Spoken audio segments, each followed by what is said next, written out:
तो आपको लगता है कि सदन से ही काम हो जाएगा, या जयराम जी जिस तरीके से सड़कों में आंदोलन का रूप दे रहे थे, उस सड़क में आंदोलन का अभी भी जरूरत है इन मुद्दों का? तो सदन में जो भी बहस होता है, जो भी मांग रखते हैं, उस पर लेट से सही, हाँ सही, ना सही, आपको उत्तर देना होगा। 2-4 सीटें और अगर आ जाती, कुछ और समीकरण होता, तो मजबूती से आपकी स्थिति यहाँ पर दर्ज होती। जेएमएम के पास 34 विधायक है तो उसको 40, 45, 50 मिनट का समय आवंटन होता है। बीजेपी के पास 21 विधायक है तो उनको आधा घंटा 30-35 मिनट का समय आवंटन होता है। कांग्रेस के पास 16 विधायक है तो उनको 20, 22, 24 मिनट का समय आवंटन होता है। हम लोग के पास एक विधायक के 2, 3, 4 मिनट में ही अपने बातों को रखना पड़ता है। गिरिडीह के घोड़थम्बा में एक हिंसा हुई होली के दिन, और सदन में कल पूरा ये मामला जो है गरमाया रहा। भारतीय जनता पार्टी जो है इसको लेकर के मुद्दा बना रही है, और एक कहा जा रहा है कि 2 समुदाय जो है एक तरीके से उसमें आमने सामने थे। सरकार अपना बात रख रही है। जयराम का क्या पक्ष है इसमें? एसपी तैनात है, डीएसपी तैनात है, दर्जनों थाना के पुलिस तैनात हैं।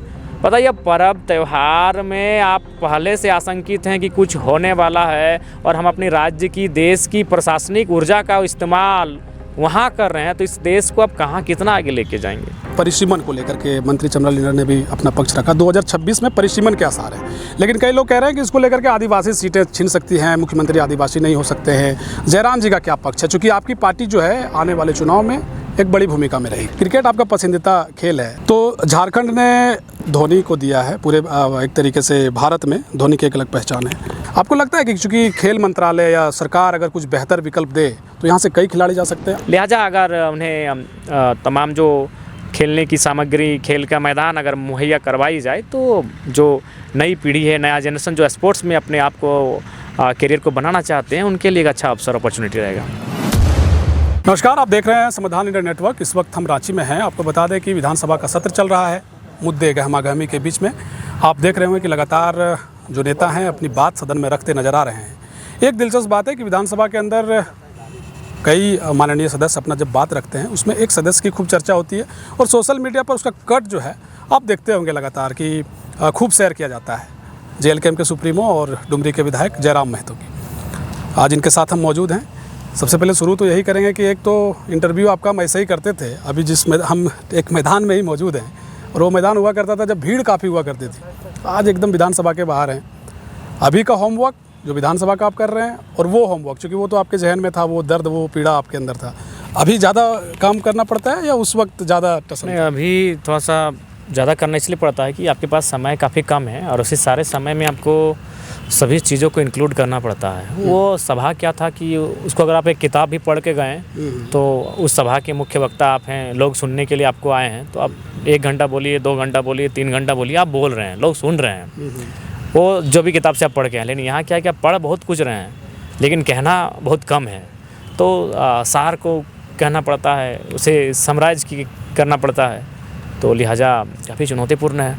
टेक्निकल सपोर्ट के लिए कुछ लोग हैं आपके साथ? जो नहीं, कोई टीम नहीं है। जैसे अभी मान के चलिए 12 बजे रात को सुन निकाल 0 आवर का क्वेश्चन डाल के जाएंगे, और मान के चलिए यहाँ से 15 मिनट लगेगा जहाँ रहते हैं वहाँ पहुँचने में, तो 12:15, 12:20 तक पहुँचेंगे, 25 तक हार्डली, और उसके बाद 1.5 से 2 घंटा फिर रिसर्च करेंगे कि कल सुबह, जैसे कल स्वास्थ्य पे चर्चा होगा, तो स्वास्थ्य विभाग के विषयों पे चर्चा करने से पहले हम रिसर्च करेंगे। अनुमानित 2:30 से 3 बजे सोएंगे, पर तो 3 और 6 घंटा मान के रखिए, 9 से 9:30 बजे के बीच उठना है, और फिर आधा घंटा जो रात को जो रिसर्च करेंगे उसको आधा घंटा पढ़ाएंगे सुबह उठ के, और फिर उसके बाद वहाँ से सदन। तो स्वास्थ्य को लेकर तो ग्राउंड रियलिटी ये है, चूँकि ग्राउंड रिपोर्ट पे हम लोग जब जाते हैं, एक तो सूचना हम लोग करना चाहते हैं कि पत्रकारिता की शुरुआत जब हमने की थी तो देखा था कि उप स्वास्थ्य केंद्र कई जगह बनाए गए हैं, एकदम जर्जर हालत है। फर्स्ट एड, कम से कम जो डिलीवरी गर्भवती महिलाएं हैं उन लोगों को गाँव में ही सुविधा देनी चाहिए थी। भवन बनाए गए, कई जगह जर्जर हैं, भवन बनाए गए, लेकिन डॉक्टर, नर्सेस बिल्कुल नहीं। निसंदेह, तो उन्हीं विषय को कल सदन के माध्यम से विभागीय मंत्री और सरकार को अवगत कराया जाएगा। आपने कई मुद्दे उठाए हैं विधानसभा के अंदर। हमने देखा कि आपने पारा शिक्षकों का मुद्दा उठाया, मानदेय में वृद्धि को लेकर के। पारा शिक्षकों में हालांकि एक आंदोलन का स्वरूप पारा शिक्षक तकरीबन 60,000 के आसपास हैं, और उसमें उनका परिवार जोड़ दें तो एक बहुत बड़ा आंकड़ा होता है। और सच में आपने कहा कि रीढ़ की एक तरीके से शिक्षा की रीढ़ रही है पारा शिक्षकों का।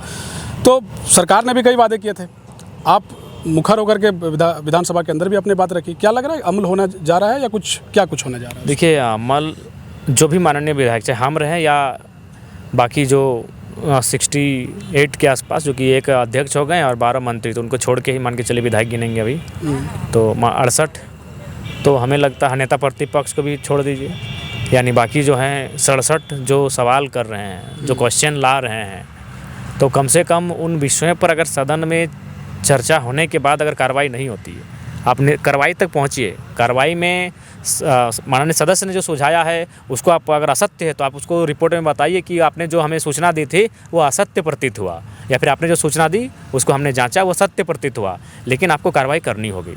जो भी मामला, जैसे उन्होंने कहा दिया कि नहीं वहाँ अवैध खनन होता है, बालू की अवैध ढुलाई होती है, तो एक टीम वहाँ जांचे और जाके कहे कि नहीं आपने जो कहा था माननीय सदस्य जी उस रास्ते में हमारी टीम गई, जांच की, वहाँ कोई अवैध खनन का सीन नहीं है, आपको रिपोर्ट देना होगा। मेरा कहना है जो भी कार्रवाई हो रही है, जो भी बहस हो रही है, अगर उस पर एक्शन ही नहीं होगा तो फिर लाखों करोड़ों खर्च करके विधानसभा का सत्र चलने का कोई मतलब नहीं है। आम जनता क्या बोलती है, एक पीड़ित से नहीं वो था कि चलो कोर्ट में देख लेंगे, कुछ अगर किसी से होता था, जब थाना से बड़ा बाबू से डीएसपी एसपी से नहीं होता था, चलो कोर्ट में देख लेंगे, तो ठीक है। अभी आम आदमी जब परेशान होता है, बाबू मेरा मामला सा सदन में उठा देना ना, कोई भी मामला, छोटा से छोटा व्यक्तिगत से व्यक्तिगत मामला बोलता है कि थोड़ा सदन में उठा देना ना, यानी उस आम व्यक्ति को मालूम है कि जो सदन चल रहा है ना उसकी एक गरिमा है, उस सदन में अगर मेरा सवाल को एराइज कोई करेगा तो उस पर मन कार्य होगा, उस पर कार्रवाई होगा, ये एक आम जनमानस की आशा है। तो सदन में जो भी बहस होता है, जो भी मांग रखते हैं, उस पर लेट से सही, हाँ सही, ना सही, आपको उत्तर देना होगा। तो आप अभी विपक्ष की भूमिका में हैं, आपको लगता है कि विपक्ष की भूमिका में जब आप अभी हैं तो आने वाले चुनाव में, चूँकि अभी तो बहुत लेट है, 2-4 सीटें और अगर आ जाती और कुछ और समीकरण होता तो मजबूती से आपकी स्थिति यहाँ पर दर्ज होती? देखिए, अपनी बात आप रख रहे हैं, निसंदेह अगर सीटें आने से समय मिलता, पहला बात देखिए समय का आवंटन होता है। जेएमएम के पास 34 विधायक है तो उसको 40, 45, 50 मिनट का समय आवंटन होता है। बीजेपी के पास 21 विधायक है तो उनको आधा घंटा 30-35 मिनट का समय आवंटन होता है। कांग्रेस के पास 16 विधायक है तो उनको 20, 22, 24 मिनट का समय आवंटन होता है। हम लोग के पास एक विधायक के 2, 3, 4 मिनट में ही अपने बातों को रखना पड़ता है, और समय पर्याप्त नहीं मिल रहा है। समय देखिए, अब जो एक इंडिविजुअली एक लोगों के लिए, अब है जो नियम है उस नियम से तो आप विपरीत नहीं जा सकते। आपका अकेला विधायक है तो अकेला विधायक को जो समय का आवंटन है वो मिल रहा है। जिन मुद्दों को लेकर के आप विधायक बने और जिन मुद्दों को लेकर पूरा झारखंड, पूरा देश आपको जानता है, चाहे वो 1932 का खतियान हो, चाहे नियोजन नीति की मांग हो, ये बहुत प्रमुख मुद्दे रहे हैं। उससे झारखंड मुक्ति मोर्चा की भी एक तरीके से साख इलेक्शन में या राजनीति रूप में एक पैठ बनी, आपकी भी पैठ बनी है। इन मुद्दों का क्या होगा अब, चूँकि अब धीरे धीरे वक्त बीत रहा है, सत्र चल रहे हैं, क्या लगता है जिन मुद्दों से आप स्थापित हुए उन मुद्दों का अब कोई आधार बचा है, वो लागू होगा झारखंड में? क्या लगता है जब आप सदन के अंदर से अब चीज़ों को देख रहे हैं, निहार रहे हैं, समझने का प्रयास कर रहे हैं? या जो सरकार की स्थिति है वो चाहती है कि बस 5 साल बिना लफड़ा के चले, कोई शिकायतें ना हो, कोई शिकवा गिला ना हो, बस केवल नली गली सड़क बना के 5 साल निकाल दें, अपनी योजना परियोजना बना के काम निकाल दें। ये मुद्दों को, विधेयक को लाना नहीं चाहते हैं, ये मुद्दों का जो गंभीर हैं, ज्वलंत हैं, उनका समाधान करने की दिशा में बढ़ाना नहीं चाहते हैं, ये चाहते ही नहीं है। तो लिहाज से जो सदन के अंदर का जो माहौल है, जब कैमरा चलता है तो दोनों दलों के पक्ष विपक्ष एक दूसरे के जानी दुश्मन प्रतीत होते हैं, लेकिन जैसे ही कैमरा ऑफ हो जाता है एक दूसरे से हंसी ठिठोली, गले लगना, बातचीत करना, ये आम बात है। तो आपको लगता है कि सदन से ही काम हो जाएगा, या जयराम जी जिस तरीके से सड़कों में आंदोलन का रूप दे रहे थे, उस सड़क में आंदोलन का अभी भी ज़रूरत है इन मुद्दों का? देखिए, हमें लगता है कि हमने शुरू से कहा है कि सदन में भी आवाज़ होनी चाहिए, सड़क में भी होनी चाहिए, सड़क को भी मतलब शांत नहीं रहने देना चाहिए। तो निसंदेह हम लोग देखते हैं सदन में क्या होती है, या जो गैर सरकारी संकल्प होगा 24 के बाद, उसमें 1932 खतियान नियोजन नीति पे चर्चा होगी और सरकार को हम लोग दबाव बनाने का प्रयास करेंगे। हमें लगता है कि इसमें सत्ता पक्ष के भी विधायक कहीं ना कहीं उनको भी सहयोग करना चाहिए, सवाल राज्य के अस्तित्व का है और हमें लगता है कि सहयोग होगा। निजी कंपनियों में मूलवासियों के अधिकार की बात आपने कही थी, बताया कि 21% ही यहाँ के लोगों को रोजगार मिला। सरकार का ही रिपोर्ट है, सरकार का रिपोर्ट है जिसको आपने प्रेस के सामने रखा। श्रम एवं नियोजन मंत्री का जो रिपोर्ट है उसी रिपोर्ट को हमने सबके सामने रखा। लगभग जो उन्होंने हमें सूचना दी, मैंने अपना तारांकित प्रश्न जो किया था, अल्पसूचित प्रश्न जो किया था, उस प्रश्न का उत्तर वही था। एक कुड़माली भाषा को लेकर के है कि आपने कहा कि अड़ लगना चाहिए, कुड़माली कहा जाता है, तो इसका क्या आशय है? जो नई पीढ़ी है उसको वो कैसे समझे? आप क्या बताने का प्रयास कर रहे हैं? देखिए, सिंपल है कि एक शब्द से आपका बहुत कुछ खो जाता है। हम लोग कहते भी कि मानुष एक भाषा हेराए ले दिशा हेराए, तो भाषा संस्कृति का आधार है और संस्कृति मानव की सभ्यता का बहुत महत्वपूर्ण अंग है। अभी आप उड़ीसा की बात करें तो उड़ीसा का जो पहले होता था ORISS से, शायद ये स्पेलिंग था, अभी ODISH है, पूरा स्टेट का ही नाम, बस एक R और D का मामला वहाँ भी है। तो कहीं ना कहीं उस शब्द का अंग्रेज़ों के पास कोई नया लेटर नहीं था, जैसे मान के चलिए आप अंग्रेजों में जाइएगा तो वहाँ त थ द ध नहीं चलता है, वहाँ त थ द ध नहीं चलता है। तो ठीक उसी प्रकार उनके पास आर था, और उस आर में जब वो अड़ा का उपयोग करते थे तो कैप लगाते थे या आर के ऊपर या नीचे डॉट देते थे। लेकिन जब अंग्रेज चले गए और हमारे लोगों ने जब उसका ट्रांसलेट किया तो उन्होंने उस आर के अर्थ को रॉ में ही रखा और उसको रॉ ही लिखा।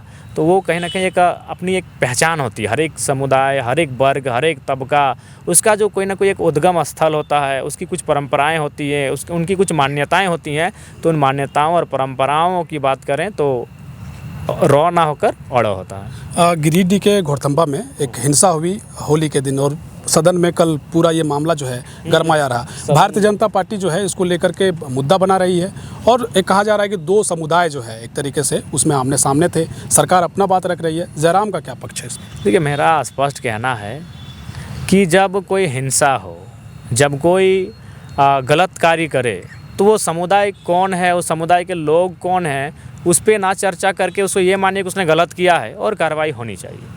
और जैसे मान के चलिए कोई XYZ कोई भी समुदाय रहे, अगर उसी समुदाय की आबादी, कोई भी समुदाय, सबकी आबादी आज मान के चलिए 1 लाख है, और उसमें अगर वो एक आदमी गलत कर रहा है तो बाकी जो लोग बचे हैं उनको उस गलत के खिलाफ स्वयं आना चाहिए कि आपने गलत किया है और आपको जो सज़ा होगी हम लोग मानेंगे। तो इस टाइप से होना चाहिए। अगर कोई गलत करे तो समुदाय के नाम पर सहयोग ना होना चाहिए, बल्कि उसको या तो डांट फटकार होनी चाहिए या तो फिर कानून का सहयोग होना चाहिए कि भाई हाँ, इसने गलत किया है।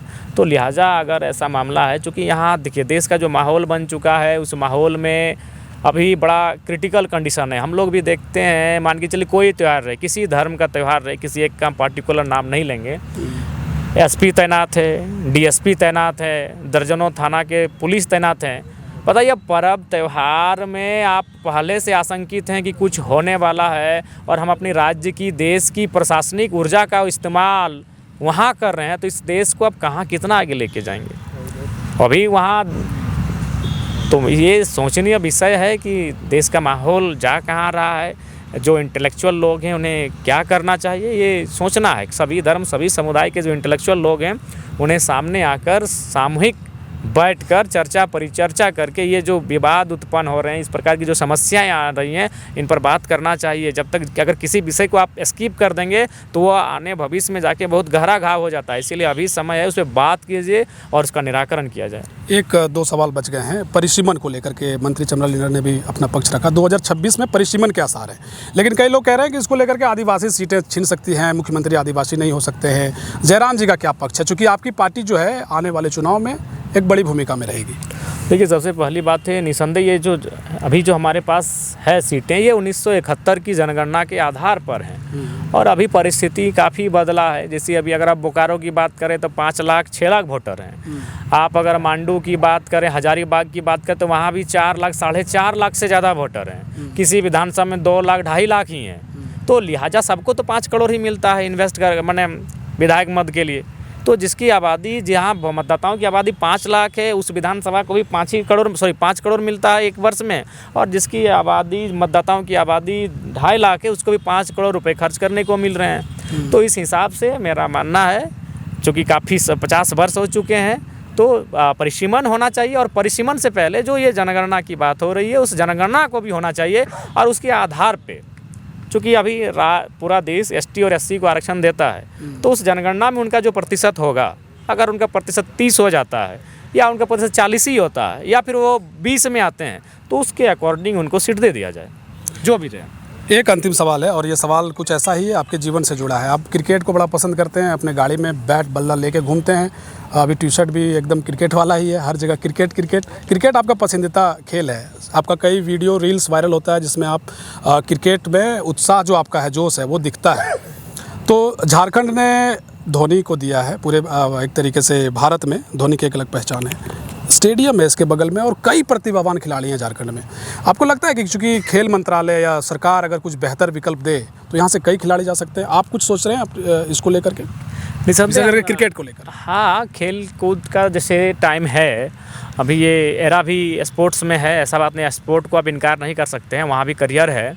लिहाजा अगर उन्हें तमाम जो खेलने की सामग्री, खेल का मैदान अगर मुहैया करवाई जाए, तो जो नई पीढ़ी है, नया जनरेशन जो स्पोर्ट्स में अपने आप को करियर को बनाना चाहते हैं, उनके लिए एक अच्छा अवसर, अपॉर्चुनिटी रहेगा। चलिए, बहुत शुक्रिया आपका समय। धन्यवाद आपका। देखिए, जयराम जी को आप सुन रहे थे, विधानसभा का सत्र चल रहा है, कई सवालों के जवाब इन्होंने क्या दिए आप सुन रहे थे। आप देखते रहिए संविधान इंडिया नेटवर्क। बहुत शुक्रिया, धन्यवाद।